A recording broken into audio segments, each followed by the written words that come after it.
What's up guys, Alex from FIFA Scouting Tips here, and welcome to Season 3, Episode 18 of Pompey Youth Stars. Just before I get started, don't forget that the Scouting God contest this month is on the best under 18 players, or players aged 18 or under. They can be in any position on the pitch. That's going to be the last one before FIFA 16 comes out, so make sure your entry is a good one. More details on that at the end of the video. Right, so we are nearing the end of the season now. We're in mid-April.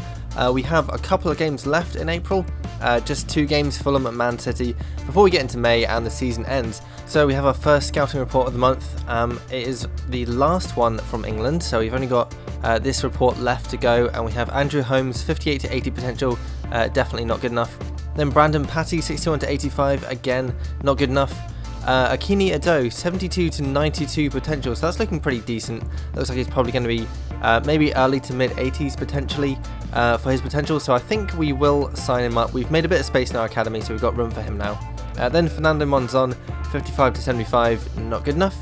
Then Liam Noble Lazarus, 65 to 89, probably going to be mid 70s potential I reckon, and that's probably not quite good enough, so I think I'll turn him down. Then Sam Meppenwalter, 62 to 86 potential, again probably early to mid 70s, so I don't think he's good enough. Stuart Black, 62 to 84, not good enough again. And then Zende Afrata, 68 to 86, once again I think probably going to be mid 70s, maybe a little bit higher, but probably not quite good enough, so we'll turn him down, and that is our last report in England. So we next have our last scouting report from the USA, and we have Bill Burling, after 2 months, 66 to 84 potential. It's narrowed down a bit, and I don't think he's quite good enough. Then Chad Valentin, 55 to 73, definitely not good enough. Then Marco Cronin, 53 to 73, again not good enough. And finally, Rubio Morales, really bad, 47 to 65, what is that all about? Didn't really get much luck in the USA, so that's the last report from there as well. Right, our first game of the episode is against Fulham in the league. I think it's going to be an alright game. I reckon we can get a decent win against them. So let's see if we can do that and get 3 points on the board. Chances were rare in the first half. Fulham got the first opportunity, a nice ball over the top, but they couldn't keep the header down and on target. I had chances too though. The ball came to Pender on the edge of the box, a very good shot, but the keeper palmed it wide for a corner. I kept the pressure up though, Bong turning well inside the box, but unfortunately the ball was on his weaker foot and he skewed the shot wide. Came in at half time and things were very even, 50% possession each. I had 2 shots, the game reckon I had none on target, clearly that wasn't true. Fulham had 2 shots and none on target. The first half was a real midfield battle, the ball bogged down in the middle of the pitch, not really many opportunities being created for either team, so 0-0 was quite fair. Second half I came out with the first chance, Paulette taking a pot shot from range that almost caught the goalkeeper out. He was equal to it though. From the resulting corner the ball came to Corrie, pretty weak header, but we got another corner out of it, and from that one, disaster struck from Fulham. Their keeper just did not deal with it, and Paulette knocked the ball into the empty net. Their defenders just didn't deal with it either though. If you look at this, they pretty much moved out the way of the ball, no one tried to block it, and so it was a pretty lucky goal for me really. That was Paulette's first goal in the Premier League, can you believe it? This season's almost over, but that was the only real chance in that half. Nothing else really happened, and it was a 1-0 finish. Like I said in the first half, it's a real midfield battle, very tight in that area of the pitch, very difficult to get any chances at either end for both teams. I ended with 5 shots and 3 of them on target. Fulham had 3 shots but none on target. They just did not create enough clear-cut chances for themselves, and so 1-0 was probably a fair reflection of the game. Paulette ended man of the match with an 8.0 rating. Zimmerman had a 7.8, he played very well, and Lodigan got a 7.0, but apart from that no one was really that spectacular, not really doing much to get more than a 1-0 win, but that's all that we needed, so it was a fairly good result against Fulham. Okay, I'm going to jump straight into this next game against Man City. I'm not feeling too hopeful, to be honest. We are 2 places above them, amazingly, in the league, and we got a game in hand on them, but I really don't think this is going to be an easy game at all. Obviously, they're a really good team, so let's see if we can get anything out of the game at all. We'll need a bit of luck, I think. The first half was dominated by Man City and they almost took the lead, a golden chance for Torre, but he couldn't even hit the target. They then had a flurry of attacks but didn't even make the most of them, some good blocks and wide shots. The next good opportunity came though, and Doherty was equal to it. So whenever they did come through they couldn't make the most of their chances, but that half was complete domination by Man City. They had 60% of the possession, 4 shots and 2 on target. I didn't even manage a single shot in that half. I could barely get hold of the ball. It was all about Man City then.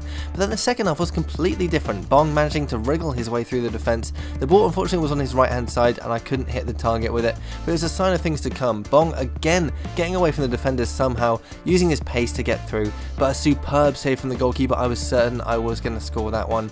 We had more attacks though, couldn't quite break down Man City's defence though. They were very well organised, very good at the back, and even when they did make a mistake, I couldn't make the most of it and they got the ball clear. So they were doing pretty well in defence, except for when this happened. It looked like it was easy for them to deal with, but they just did not do it. Bong racing clear, but once again the keeper was equal to it and kept the shot out.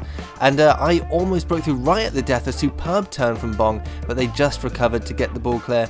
And that was all there was time for, so that second half was completely different to the first half, and I almost won it. I had plenty of good chances. The stats don't really seem to reflect it there. I only had 40% of the possession, but basically what happened was Man City would get the ball back off me, play it around in midfield for a bit, I'd tackle them and go on the attack again. They just had nothing going forward in that second half. It was all about us, complete flip in the game. So like I said, we almost won it. We had plenty of chances and we just couldn't make the most of them, unfortunately. But still, a 0-0 result away from home at Man City is a very respectable result. De Silva got the 7.5 rating. No one else performed that well, to be honest, but like I said, getting a 0-0 result against Manchester City was a pretty good one, so I'm not going to complain about that, and we didn't lose, so we'll move on to the next one. Right, directly after that game we have this message from Pender saying that he wants to get more game time. I rested him in that game because he was tired from the last one, so that's a little bit annoying, but I guess we'll try and get him a bit more game time in the next few matches.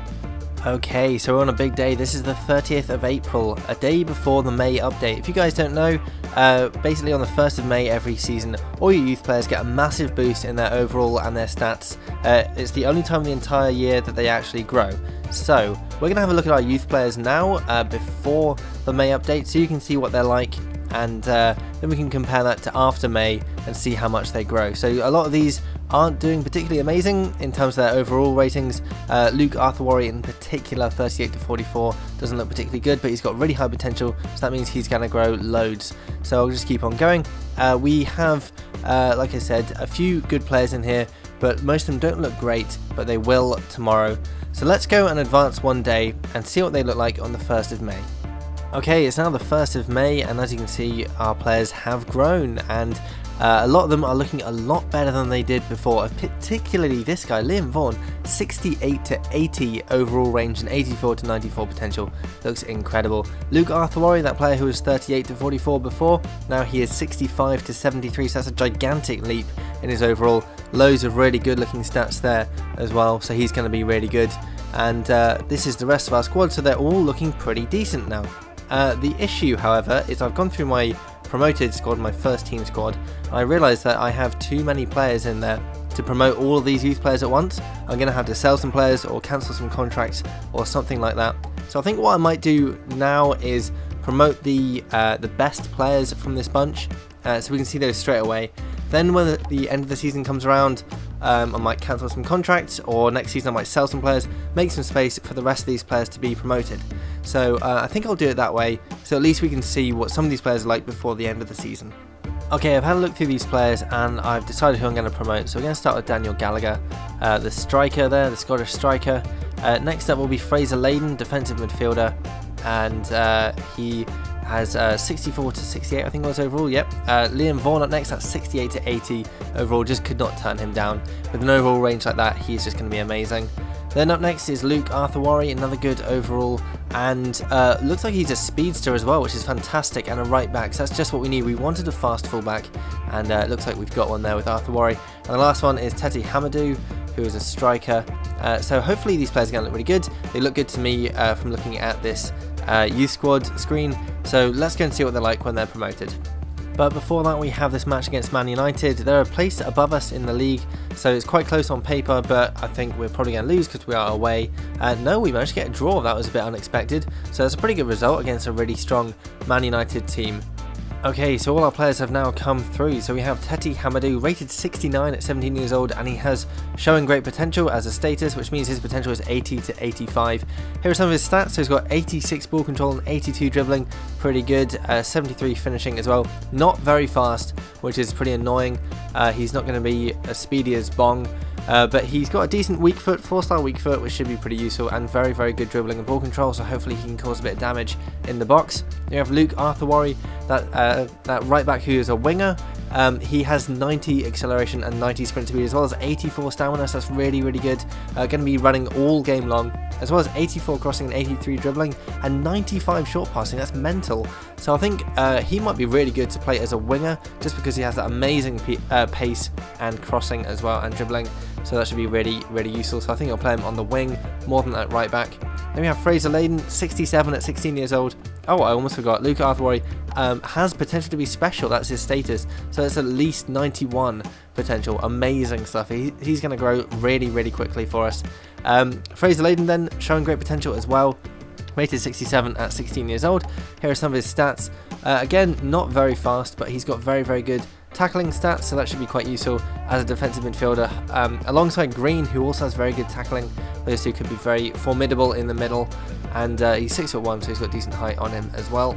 Then we have Liam Vaughan, 73 rated. This was the guy whose overall range was 68 to 80, so he's got 73 overall. Not the paciest winger in the world, but good dribbling and ball control, so hopefully that will come in useful again.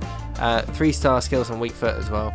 So he's a very decent player, and he is showing great potential.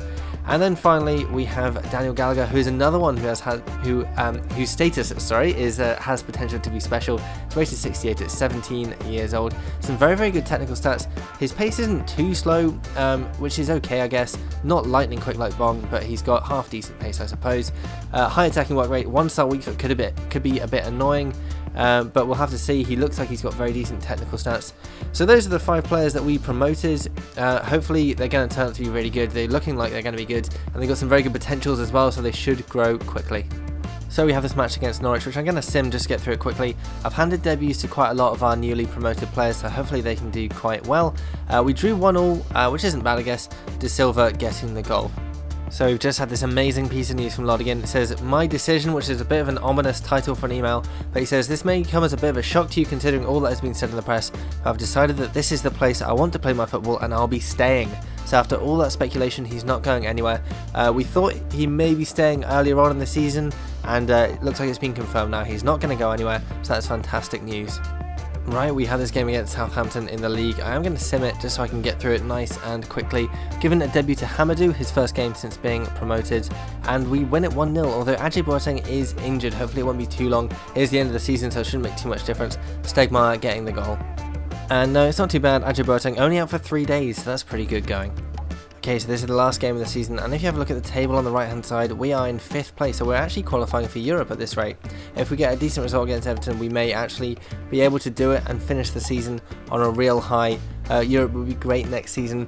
We draw 1-1. Some pretty bad things there. Winter getting injured, Very getting sent off, even though he got the goal. So let's go and find out if we manage to qualify.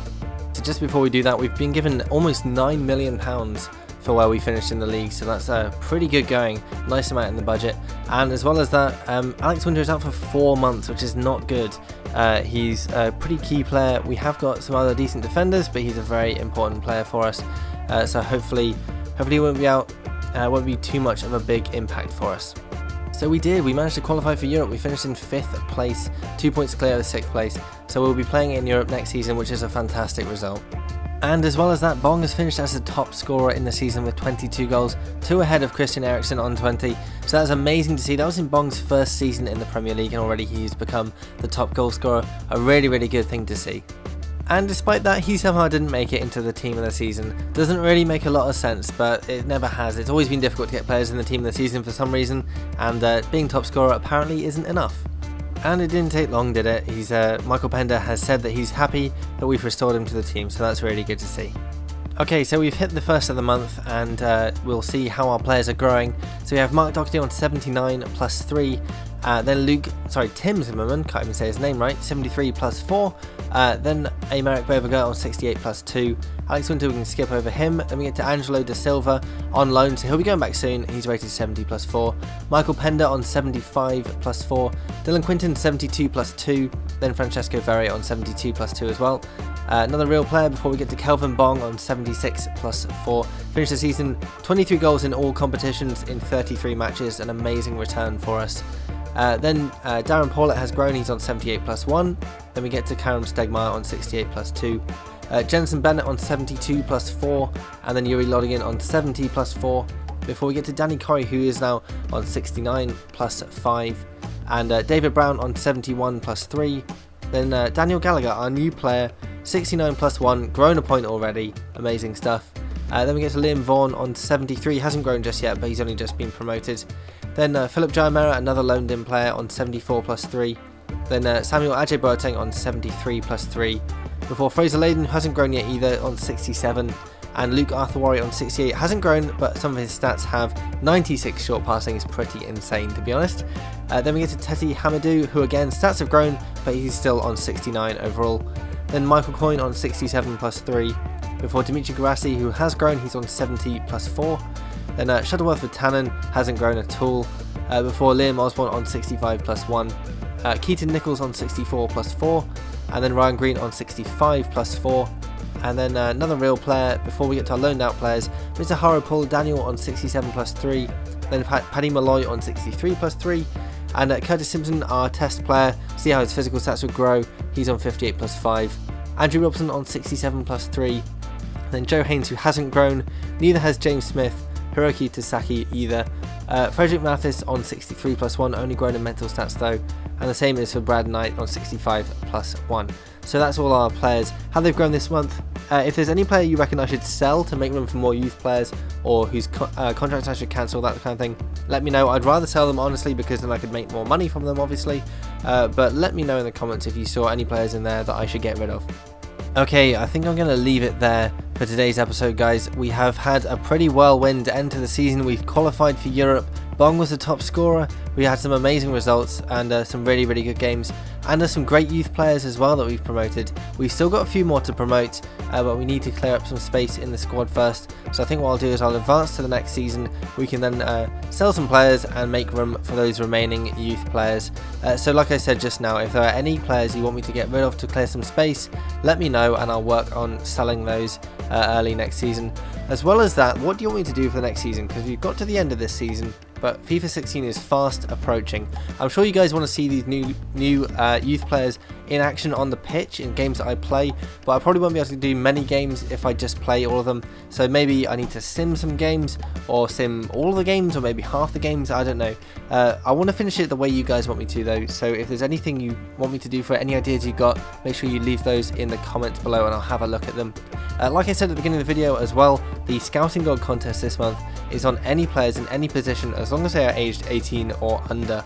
So if you found a really good player that matches that description, make sure you take a picture when they're in the youth academy or just after they've been promoted. Try and make sure there's no stat growth, that just keeps it fair for everybody else. You can then send that picture to @FIFA Scouting on Twitter using the hashtag ScoutingGod, or you can submit it to facebook.com/FIFA Scouting Tips, or you can leave a link to the image in the comments below, or on FIFAscoutingtips.com. Sorry, FIFAscoutingtips.com, can't even say my own website properly. That ends at the end of September, right about the time FIFA 16 comes out. It's going to be the last one I do on FIFA 15, so make sure your entry is really good, give you a chance to win the last FIFA 15 contest. Any other general suggestions on things you want me to do, keep all that coming. Make sure you leave a like as well if you enjoyed this video, and thanks for watching. This was the highlight of it all really, my players jumping on each other's toes practically, and then passing it into someone's heels who just didn't even care, didn't even notice.